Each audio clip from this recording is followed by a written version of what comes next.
On Dispatches tonight, a unique insight into drugs, clubs and organised crime, and the inside story of a death that shocked the nation. Tonight, the question that 2 trials have so far failed to answer: who sold the ecstasy tablet that killed Leah Betts? Dispatches goes on his trail with exclusive evidence from this man, doorman at the club where the drug was bought. Tonight for Dispatches, reporter Alex Thompson explores the criminal underworld of Essex, revealing the links between one notorious gang and those who guarded the door. That's Dispatches, on a national concern, ecstasy, intimidation, and every parent's worst nightmare in The Firm.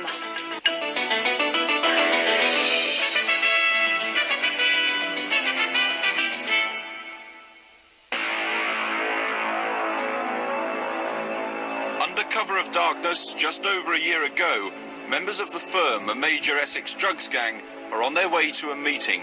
Their Range Rover pushes down a lonely farm track.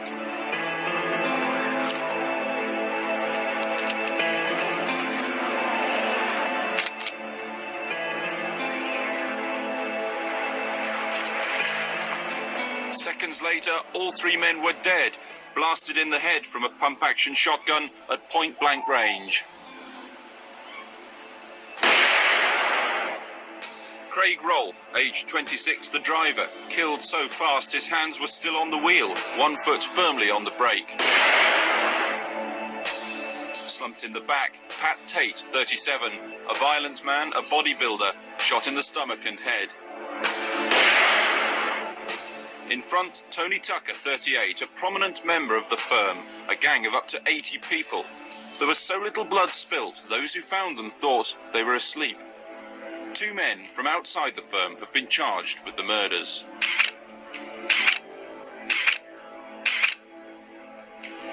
As the police went to work, news ran through the underworld. The astonishment of gangsters matched that of detectives. The murder itself sent a message throughout the country. There was not a villain, you know, in the whole of the country who wasn't talking about this murder. They could not understand how 3 people could be shot together with the reputation that they had. This man knows all about that reputation and the violence which surrounded The Firm. Still can't believe what happened to him, really. I was quite upset about it, because they were my friends after all. For the first time on television, Bernard O'Mahony will describe life inside The Firm and how it links to the death of a teenager that shocked the nation. In doing so, he's breaking the criminal's code of silence at great personal risk. I know things went wrong, but they're still human, and I still had feelings for them, and it's just tragic.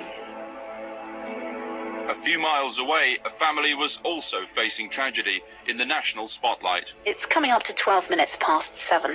An Essex teenager is in a coma after taking a... Leah Betts from Latchington near Malden collapsed at her 18th birthday party after taking a... Just 3 weeks before the murders, Leah Betts had died after swallowing a tablet of pure ecstasy.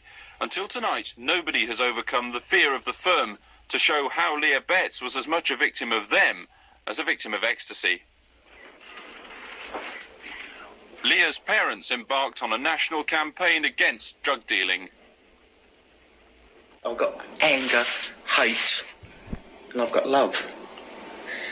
I've got love for my daughter.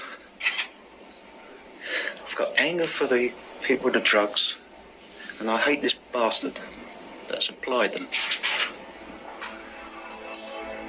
So there's so many dead people connected to this story. Leah, it's just a waste, a tragic waste, and it bothers me a lot. To follow events from The Firm to the death of Leah Betts, you have to enter the criminal badlands of Essex. Bernard O'Mahony's story is one of extreme violence, and yet it takes place in the setting of orderly Basildon Newtown. But beneath the skin of this place, down in the criminal ganglands, there is real fear. Inquiries from journalists are met with, at best, a wall of silence, if not outright intimidation. And the penalties here for grassing on criminals are swift and violent. The firm built its reputation around the explosive temper and drug-induced rages of Pat Tate. Tate was a violent man by nature. He also used drugs to a large extent. He used steroids in a big way to actually assist his bodybuilding and work in the gymnasium. When he walked into the door, he in fact filled the doorway, and so quite an intimidating character just by his physical presence. A presence honed by eating steroids in abundance and working out fanatically at the Academy Gym near Southend. The manager recalls Tate, Tucker and Rolfe as regulars. They were gentlemen here, basically. I mean, outside, yes, they had a reputation. I suppose people were probably wary of them, but they were nice people in here, to me anyway. Tucker enjoyed a cherished status symbol, being chief minder to a major boxer. He accompanied the former super middleweight champion Nigel Benn to the ring and to public appearances, large and menacing. His house, £250,000 worth of bungalow on the eastern fringes of London. Naturally, Tucker was a cash buyer. To enter the world of the firm is to leave behind the outward face of Basildon and descend into the gangland violence Bernard became part of. Away from the straight world where Basildon shops in the brutally modern precincts or earns an honest living in the tractor factory which dominates the town. Bernard found a rather different place when he washed up here after a spell in prison. Finishing a prison sentence for wounding somebody, and I was granted parole, but I had to give a parole address, and my girlfriend lived in Basildon at the time, so she let me use her address, and I moved here and I've been here ever since. It's a very, very violent town, very violent.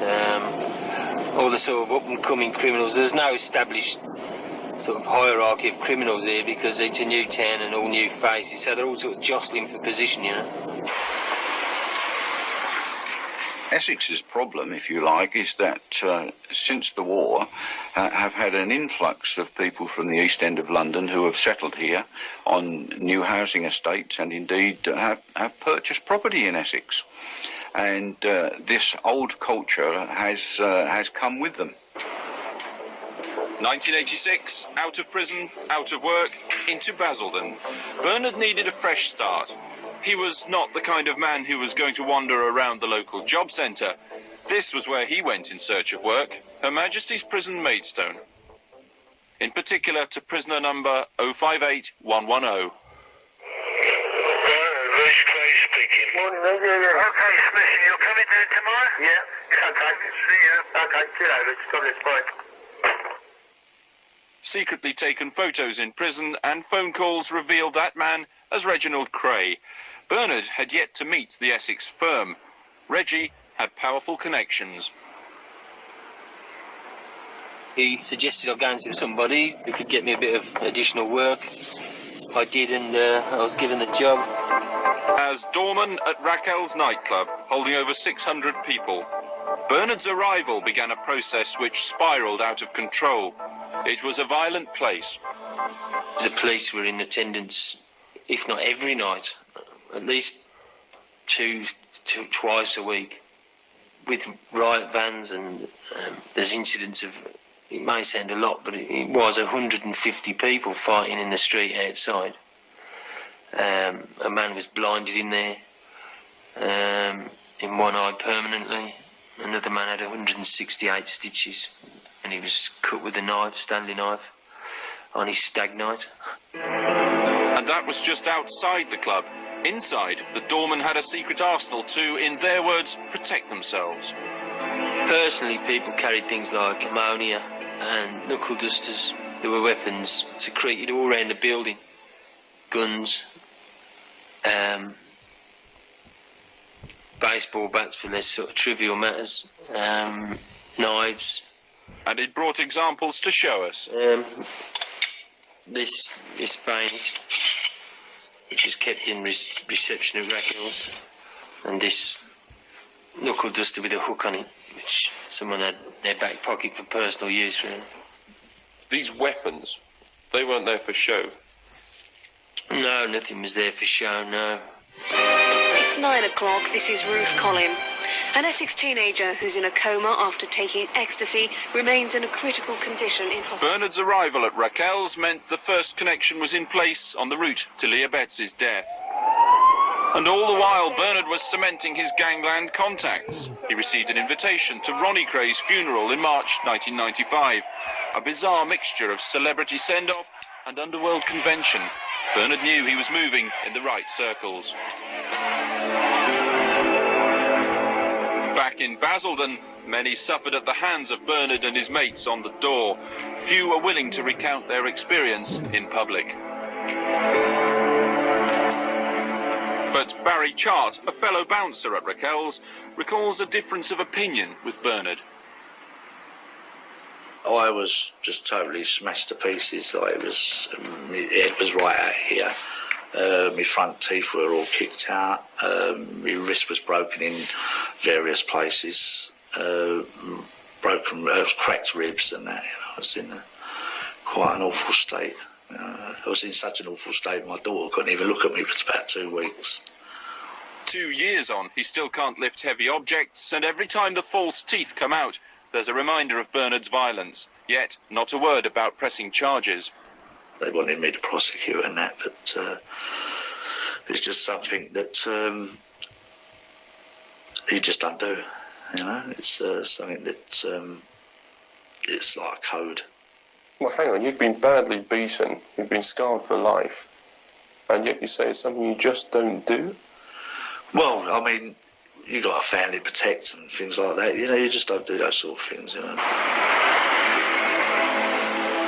When the police called him in, he saw they knew all about Bernard O'Mahony, or Bernard King as he was then known. There was a file there and it had like a big bad Bernie King on it. So obviously they knew what he was like or whatever. But the violence was becoming a problem. Bernard needed heavier doormen from out of town to control the situation at Raquel's. One Sunday night he came here to the Epping Country Club. It was his passport to the firm. For the first time he met its key members. Some in the firm already had a large empire, controlling doors at clubs across the region. Club UK in Ipswich, Hollywood's in Romford, Club Art in Southend and Club UK in South London. Lucrative and legitimate. But what the firm really wanted was not legitimate. Because controlling the doors at clubs can mean running the drug sales inside, where the real money can be made.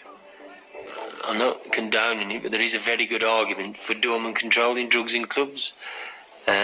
If there is no control, you'll get people in clubs selling youngsters aspirins, their granny's heart pills.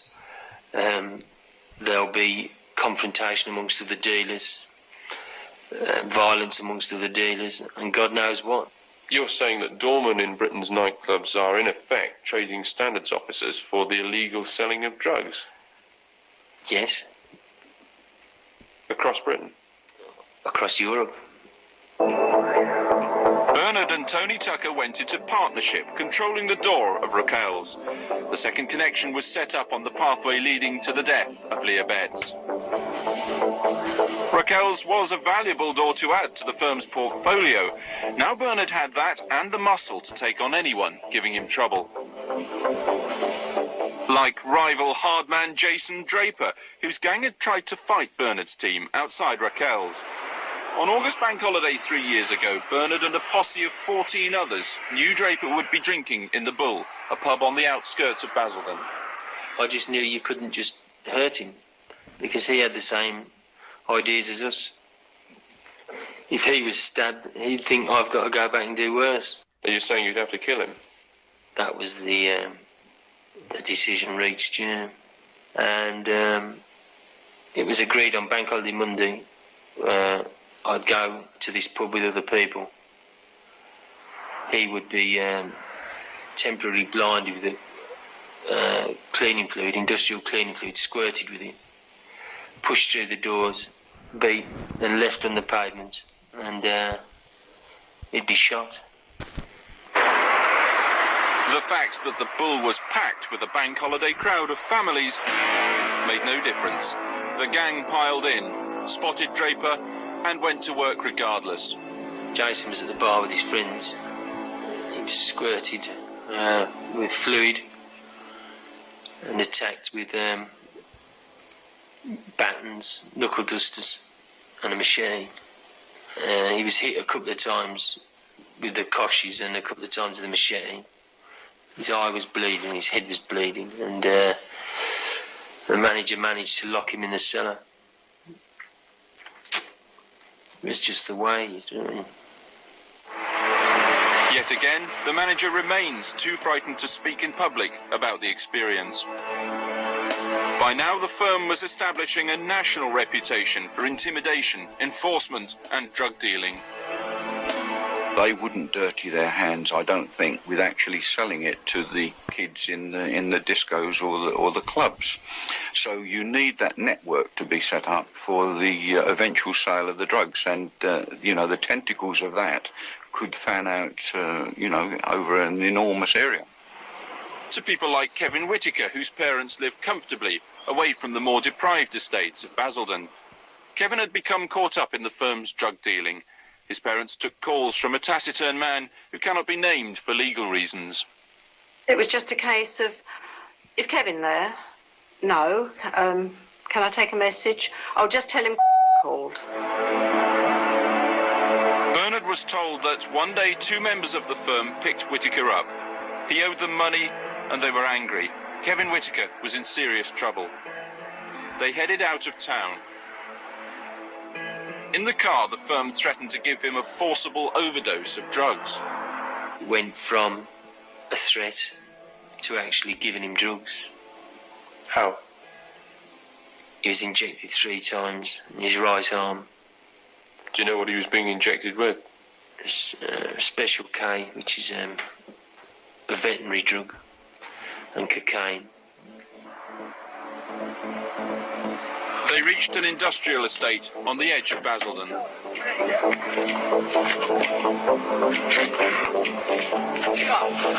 Come on. Come on, get up. Come on, get up. But he couldn't get up, because Kevin Whitaker was dead. The firm had claimed another life. Afraid they'd be spotted, they put him back in the car and drove several miles before dumping his body at the roadside. The coroner recorded an open verdict. He stated, "There was a series of relatively fresh injection marks over the right elbow, with some older marks to the right forearm, consistent with non-therapeutic injection." His parents were horrified. They have never felt it was the suicide of a drug addict, as some suggested. He didn't like needles. We were told initially that there were 3 marks in his right arm. I said, well, he's right-handed, so he wouldn't have done that. If he was going to do something, it would be in his left arm. Well, the verdict was an open verdict the coroner gave, but I felt it should have been a murder verdict. But I was just flabbergasted, really, at the verdict, open verdict. Essex police say the file's open, but they've no firm evidence that Kevin Whitaker was murdered. He couldn't drive, Whitaker, yet he ended up miles from home. He didn't inject himself with drugs. He was terrified of needles. But the police couldn't prove it. They met with this wall of silence, and so he wasn't pursued. He was just written off as someone who died of a drugs overdose. The firm had taken a man's life directly, with little publicity. But Bernard's time with the gang was going to cause another drug death, and with it a shockwave of national attention, which would blow the firm apart.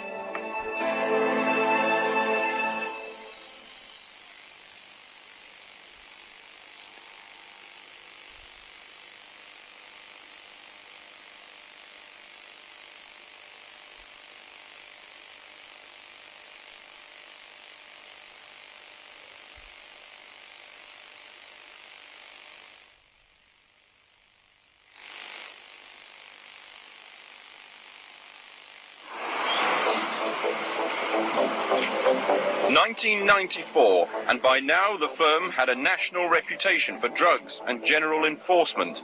there were frequent business trips outside Essex. Some members passed 3 industrious days in Bristol, dealing with a man who owed money.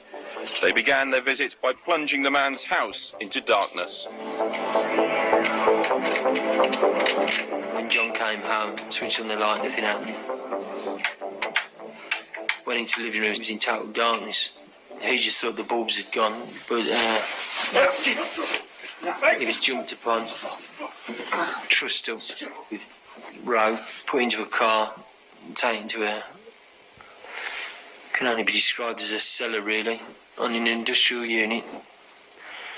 He was kept there for 3 days. He was beaten whilst blindfolded. He was blindfolded throughout. His fingers were broken with pliers and generally tortured. Back in Basildon, Raquel's was becoming one of the most popular venues in the area. Its Friday rave nights are remembered with much affection by some. It was brilliant. It's the best thing that ever happened to Basildon. I mean, comparative to the clubs that are around, that's the only thing for young people. There obviously was drugs going on in there, but they couldn't stamp it out, and if they saw anybody in there, they'd chuck them out, so... But they wouldn't call the police? No, but if you called the police for everybody with one pill, then you could have the police down there every week. You just knew it was all happening because you could see everything. You could see people doing things. Dealing, doing little bits of deals, this, that and the other. It was just obvious that, you know, what was happening in there. But I mean, everybody knew what was going on, so it wasn't just hidden. The leaders of the firm moved in quickly to control this trade. You know, I were then approached by a local man, Mark Murray, who said he'd been supplying drugs to the raves in Southend. He was well known locally as a drug dealer. Could he have exclusive rights to sell the drugs in Raquel's, for which he would pay a percentage of his earnings? So me and he agreed that it would be all right. The stage was set, if you like. Mark Murray had another perfect marketplace sorted. Mid-30s, designer clothes, showy and brash. Murray had a dangerously loud mouth, plus the typical dealer's style, staying put, watching his drug sellers fan out through the club. He was just flash, obviously, with his tipping, and he was always buying big rounds. And obviously he was older than a lot of people in there. So, and he was just, the kind of way he dressed and the way he portrayed himself was flash, basically, and it wasn't anything. He always stood in the same place? He was always by our bar. For the whole evening? Not constantly, but generally for a lot of the time. He wasn't really a dancer. You wouldn't see him on the dance floor, would you? But he was generally around our bar, talking to people and that. Yeah. So you got someone who's very flash, obviously got a lot of money, always in there on that night, doesn't move much from where they are, doesn't dance, and is slightly older. Does that not arouse some suspicion about what he might have been doing? We weren't there to have suspicions, we were there to serve him. I mean, we didn't sit there and think, I wonder what Mark's doing here. A former dealer knew exactly what Murray was doing there. Mark Murray was a very greedy man. He would take drugs from the people that were dealing them on big promises that he'd sell the lot and return the money, but he never did. He owed a lot of people money. And he was a dealer? He was a dealer, yeah. In Raquel's? In Raquel's. And I've dealt drugs with Mark Murray, yeah, in my time. But what makes you so sure that Murray was dealing in Raquel's? I've seen Murray dealing in Raquel's. Openly? Openly, yeah. What did you see? I've seen Murray going up to young ladies, young lads selling these, or if not, he'd pass them on to his runners and sell them. With the protection of the firm, Murray felt he could afford to be arrogant and open about his trading. Other dealers describe how protected Murray was. I've personally seen Murray go into a club, walk straight up to the door, and not even get his name checked off the guest list. Straight in, no mucking about, no searching, nothing. He'd take the boys in with him who would be holding the gear. Someone would go up to him, Mark, I need some gear, and he'd take them to one of his dealers, and as soon as they'd introduced, he'd walk away. He was arrogant to the point where he believed he owned the club. I'm sure he did. But Murray's world began to fall apart. Across the southeast, his dealers were being busted. In just over a year, several young men he'd used were charged with selling drugs. Club UK, South London, 2 years ago, and the police burst in. A mass televised drugs raid. Murray's dealers here panicked. They dropped over 800 ecstasy pills on the floor. Even worse for him, they'd been supplied on credit by the boss of the firm. Murray was in a mess even he couldn't talk his way out of. He faced a choice of disappearing or meeting the firm. He went to see them. Bernard says the firm forced Murray to sell its pills to repay the debt. The tablets, called apples, were pure ecstasy. And these apples, of course, were the ones which led to the death of Leah Betts? Yes. Yeah. And you are categorically sure that Murray was selling those and selling those in Raquel's? I know for a fact he was, yeah. How do you know for a fact? Because he was complaining bitterly about having to buy them off to pay off this debt. He didn't want, for the simple reason they were strong. If a person took one, they wouldn't go back to Murray that night because they would last all night, whereas the weak ones he used to sell, people would probably have to buy 4 off him in an evening to reach that elusive high, you know. To repay his debt, and with many of his sellers arrested, he had to deal himself on the floor of Raquel's. 12 miles away in her home village, Leah Betts was preparing to celebrate her 18th birthday with an ecstasy tablet. The Leah Betts tragedy began on Saturday night when Leah's brother called out to her parents that their 18-year-old daughter had collapsed at their home in Latchington near Malden. With Leah Betts in a coma, the media swung into overdrive. For once, the parents of a drug victim wanted publicity. The photo of Leah on a life support machine was released. She became overnight a national symbol of parents' concern about drugs. The effect on Raquel's was immediate and final. It was dead, totally dead. There was television cameras outside, police outside, people handing out their pictures of Leah Betts in a coma, and obviously that wasn't the environment for people to come in. They didn't want to come and have police searching them, police looking at them. They didn't want their mums particularly seeing them walking into clubs, maybe. Tim Gillett has joined me in the studio. Tim. David, bad news. The 18-year-old Latchington teenager, Leah Betts, has died at Broomfield Hospital. Leah's parents have told a news conference at the hospital. She told me that she had taken it before, 3 times before. This was the 4th occasion. She told me that it had been dubs she'd taken before, and this was an apple. She told me she'd even taken a joint. And we subsequently found out afterwards that she'd even tried speed. Now, it comes home a little bit hard because you think that your daughter is pure and clean, and there wasn't any telltale signs up until then. For the firm, Leah's death was catastrophic. The public scrutiny was intense. They were under suspicion. One of those being questioned was Mark Murray. To take the heat off, the firm tried to get Stephen Packman, a friend of Leah Betts, to admit to the crime. When he was questioned by police, the firm put him in the national spotlight. Bernard, wearing a concealed tape recorder for the News of the World, met Packman at a filling station. A photographer was hidden close by. So, it's well lit, it's on video, plenty of people here, just so he'd feel safe and we'd feel safe, because I thought there was a possibility we'd be set up as well, you know. Well, you could have been set up. Yeah, because been a lot of allegations made about the doorman that week. He showed us where they'd stood for the press photographer. So you came over in position here on the edge of the garage forecourt. Now, what was it that Packman said that so convinced you the man who sold the ecstasy tablets was Mark Murray? He was describing him to be about mid-30s, collar length, straggly hair, wearing a blue shot jacket, bomber-style jacket, but it was more where he described where he was standing. You know, he said he was at the top of the stairs at the top bar, which is where Mark Murray always stood. So I was convinced it was Mark Murray. I know it was Mark Murray. So you're in a very illuminated area. You're under video surveillance from the garage forecourt. Where was the press photographer? In the van over there, concealed. The newspaper got its pictures of the innocent Packman. suspicion was deflected from the firm. The photos and tapes became central to the prosecution case during last week's trial. Packman was acquitted. To this day, he has never identified Mark Murray. When Murray dealt at the club during the Friday night raves, he lived here in Basildon's maze-like Summercoats estate.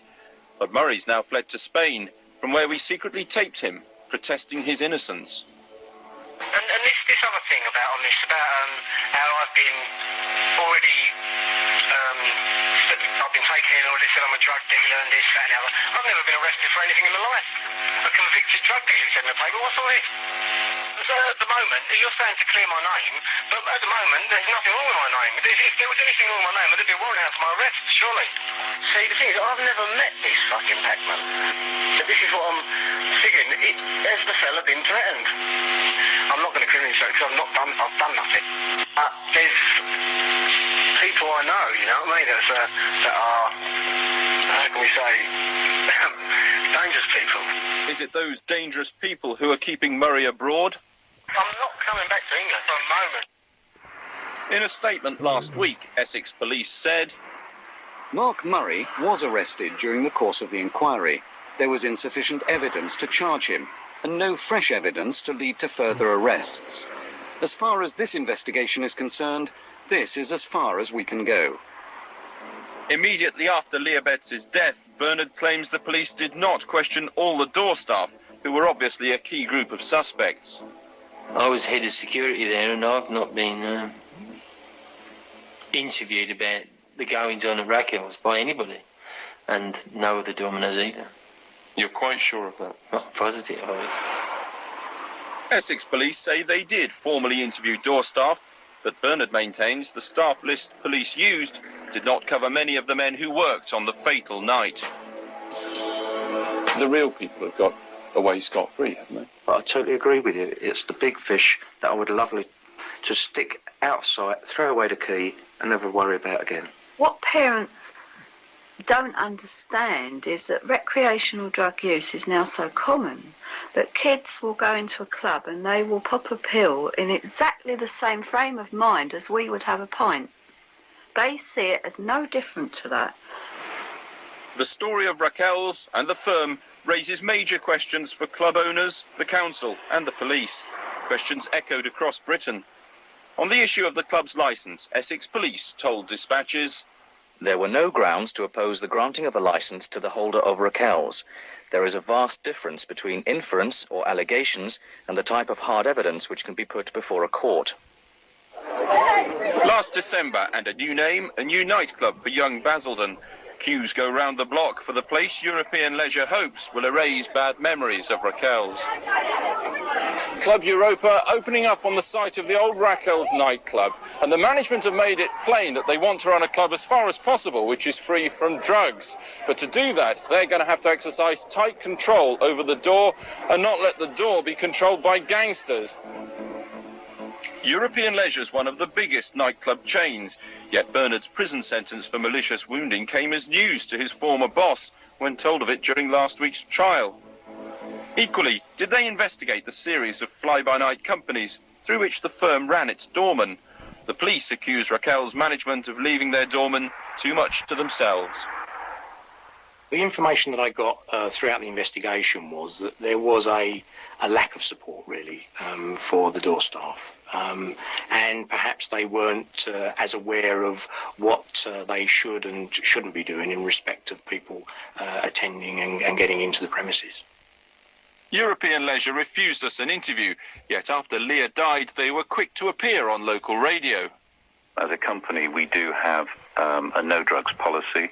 We train our door staff to look out for the telltale signs, and if any of our management or security staff see anybody on the premises who might be dealing drugs, then they are detained and the police are called. However, Essex Police confirmed they were never once called by management to investigate drugs in Raquel's during the entire year before Leah Betts died, even though former staff say the drug taking was obvious. I mean, how could anyone not be aware? You've got 850 people who are going into a nightclub, hardly drinking any alcohol whatsoever. entering normal and well dressed, leaving drenched in sweat, eyes bulging. How could you not notice that? European Leisure's supposedly drugs-free new club is equipped with a chill-out area. That suggests they acknowledge that punters may bring drugs into the club or take them beforehand. Several agencies bear responsibility for the drugs problem at Raquel's. Dispatch has decided to pay Bernard for his time in making this film. Does he feel any responsibility for Leah Betts' death? After all, he ran the door. He knew what was happening, the other side of it. You admit you were turning a blind eye to what Mark Murray was doing. Yes. People watching this will say that makes you at least guilty in part to the operation which led to the death of Leah Betts. No. I am being honest and open. And I want everyone to know about it, so it doesn't happen again. The fact is, you're a criminal, you're a violent thug, and you're a liar. Why should anyone believe what you're saying? They've just got to listen to what I've got to say. And I've got no motives for other than telling the truth. And people in authority will know I'm telling the truth. Whether they do anything about it is a matter for them. And time will tell I'm telling the truth. In the end, the story of Leah Betts and the firm mirrors the situation across the country. People make pledges about drug-free clubs, but gangs will always be ready to exploit any weakness in Basildon, just as other gangs are doing tonight at clubs across Britain.